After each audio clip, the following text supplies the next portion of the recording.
What's up, guys? Welcome back to another video. And in this video, as you can see, we're back again with the F-150. We got some basic maintenance things to do today, and that's not really the point of this video, but it is included. But the main stuff are in these two boxes here. We're about to make this F-150 full bolt-ons. Now, what does that entail? Obviously, as you saw in the previous video, long tube headers, and then you're going to want to run some sort of aftermarket intake manifold. I got a little extra spicy and got some injectors due to the fact that I had them already from the previous rendition of the Mustang, and obviously I got a hot air intake for you. But we're gonna get going on this thing. I'm just gonna start with some basic maintenance things, which I'll probably do off camera just because it needs it, which I might show you the reason why once I get the thing lifted up in the air. But other than that, I will see you guys in just a sec.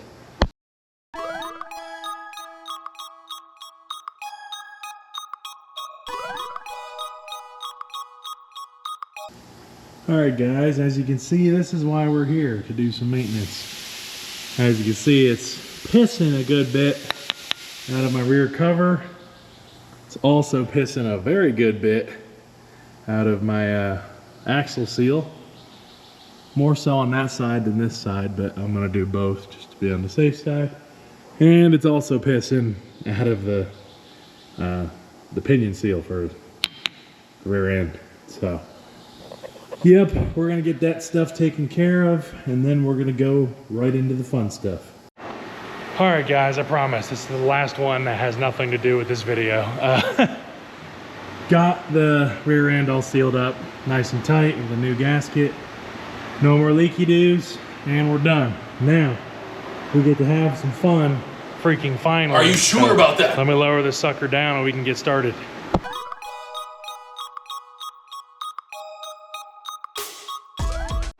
All right, guys, we can finally dig into this. Now, there's a little bit of backstory for you. I'm sorry you gotta keep staring at my big ugly mug, talking and talking and talking, but there's a purpose behind all of this.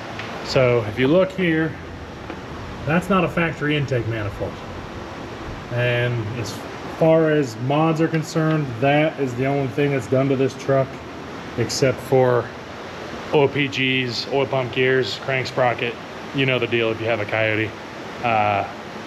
Did that when I had the engine apart once. But the reason that is different is because my factory intake basically shit the bed.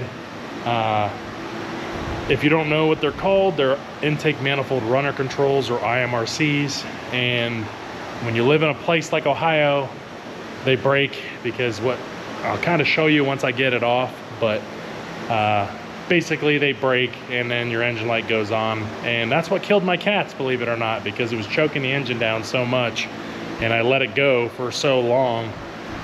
It's kind of my own fault, but it's fine. But as you know already, we got the long tubes.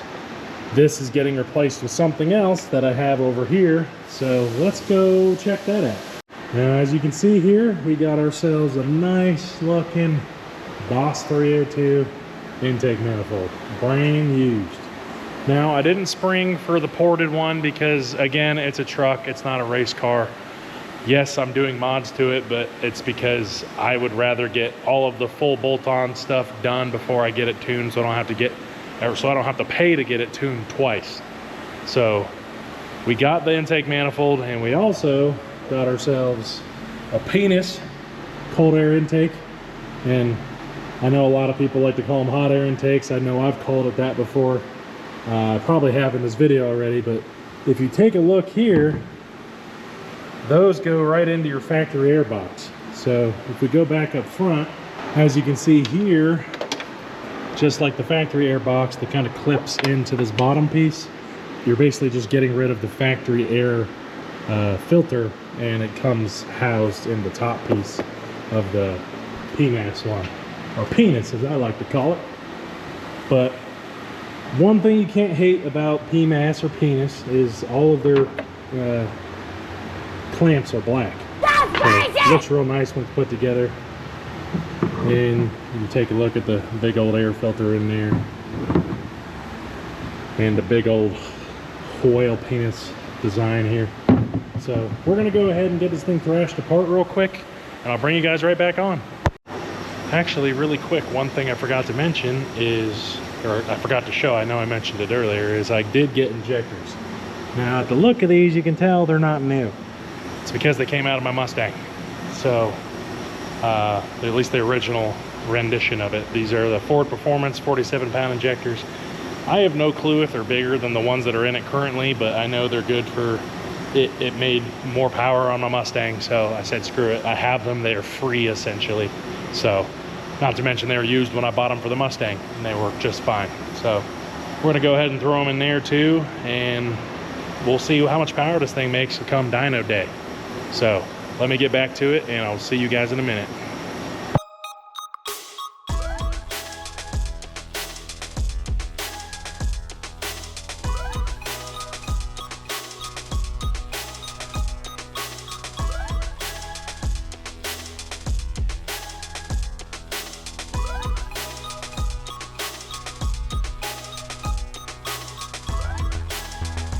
All right, guys, this exactly right here is why you want to run oil catch cans. Holy crap, moly. So much oil. I don't have any. Probably gonna add that to the list of things to get. Anywho, as you can see, we got the intake out right here. And this right here is our issue. You see, I have them zip tied so they stay in the open position, but I didn't do that until it was too late. I'm not sure if you can even really see what the hell I'm pointing at because it's so dark in there, but if you look right there on the bottom there, that's the flap, and it blocks air. Obviously it's just made to make your fuel efficiency better and all that crap, but I ain't worried about that. I drive a truck. But anyway, that's out. So we're gonna get the fuel rail off, move it onto the new one, put the injectors in, and go from there. So I'll see you guys in a minute. As you can see how easy that was. That was literally 5 seconds ago in that last clip. I already got it on there. Obviously I didn't put the new injectors in. I was just curious how difficult it would be with this big snout in the way.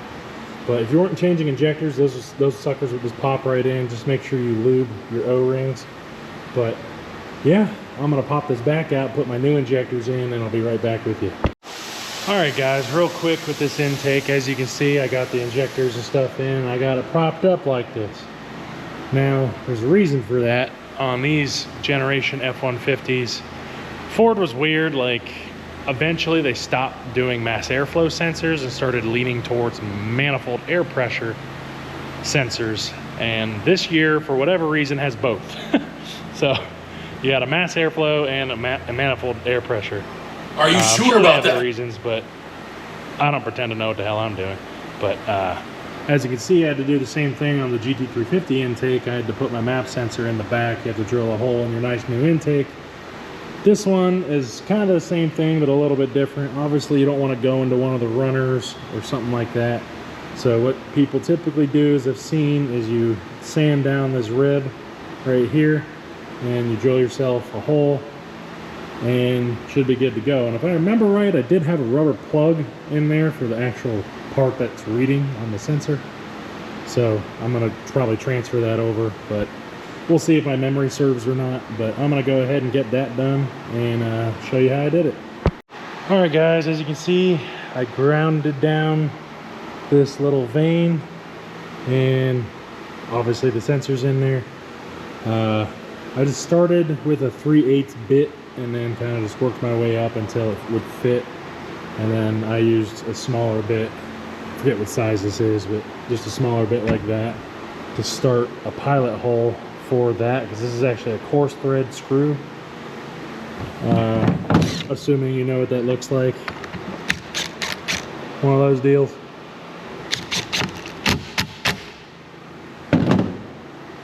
And now she's in there tight, ain't going nowhere.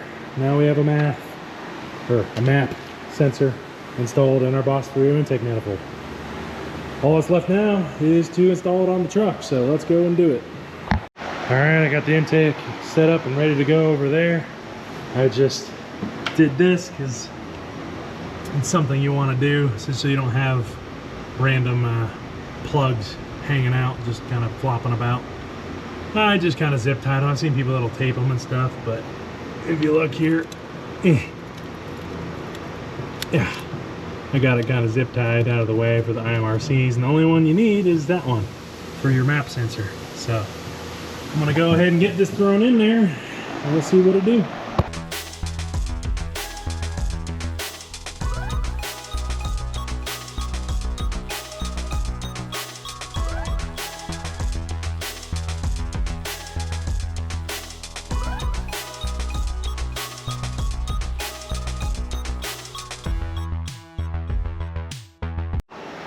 Alright guys, we're back, and as you can clearly see, I ran into a bit of a snag.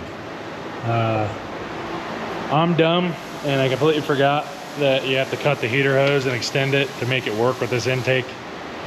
So I had to run to the parts store, called a bunch of people to see if it'd be okay to borrow a rental. So we were all good there, finally got what I needed. I'm a little bummed out that I had to spend more than I really wanted to spend, but all I really needed was this piece right here, but this whole kit was like $30 because it's a heater hose bypass or heater core bypass kit. And the only other place that had it was like 25 minutes away, and I was not about to drive that far to buy a little $5 piece. I'm like, just for the convenience, I'll pay the extra money. So I got that, an extension hose, so we can extend this. So now we're gonna do that real quick, and I'll bring you guys back on. All right guys, well, I had a lot of issues. The last clip was when I was like, hey, I need to modify this. And then I was like, well, if I'm gonna cut this, I need to figure out what it's gonna fit like with the air intake. Ain't gonna work, Chief. Ain't gonna work. It looks like Dad got himself a PMAS cold air intake for his truck, because it ain't gonna work. So I threw that back in the truck, and I'm currently trying to figure out what I'm gonna do. Now, the only thing that makes sense to me is I might be able to make it work with my old cold airs from my old Mustang, or from my current Mustang, from my old Mustang setup, rather, when it was full bolt-on, because this is a Mustang intake. This is not a Mustang, so therefore, even the factory one doesn't quite work. Had to take the air box out, and it's a real stretch to even make any of this shit fit. So obviously this isn't permanent, but just to show you, she's good to go.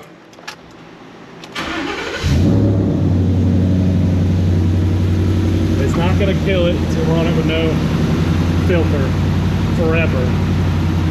Obviously I'm not doing it forever, but yeah, she runs pretty good with the different injectors and everything else. It's not even tuned for it, but it will be.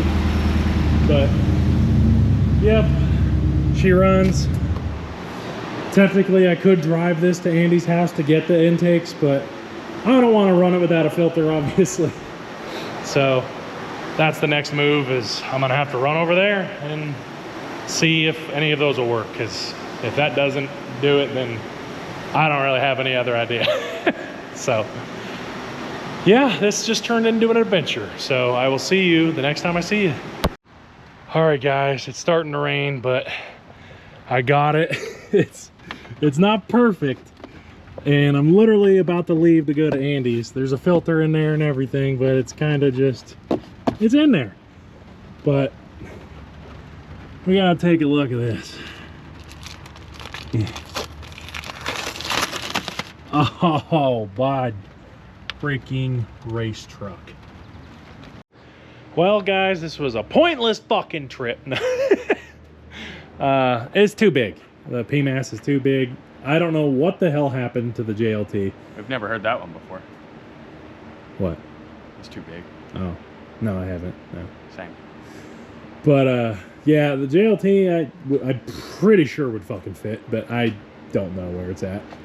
Could have sworn we put it up in the rafters, but it's just decided to walk off and start a new life, apparently. All right, guys, a couple days later here, but I ended up figuring out what I needed to do. As you last saw in the last clip, we were at Andy's, and I'm still driving it like this. This is a couple days later. I already ordered some parts. All I need is a JLT cold air intake. I did some research. They will work with this. Downside is you do need that bottom half of your factory setup. Obviously, I kind of had to hack mine up, but I found a used one on eBay for like 80 bucks, so we're good on that note. I also did get a catch can for it, so we're good on that front. So probably gonna end up making a part 2 to this video, or just a follow-up, and we'll go from there. But I know this video was all over the place, but if you somehow managed to enjoy it, thanks for sticking around, and that'll be it for today's video. And I love you guys. Thanks for blowing up the channel. Please like, comment, and share the video, and don't forget to subscribe. We've been kind of blowing up lately, and we really appreciate it. But that's all for now. We'll see you in the next one. Peace.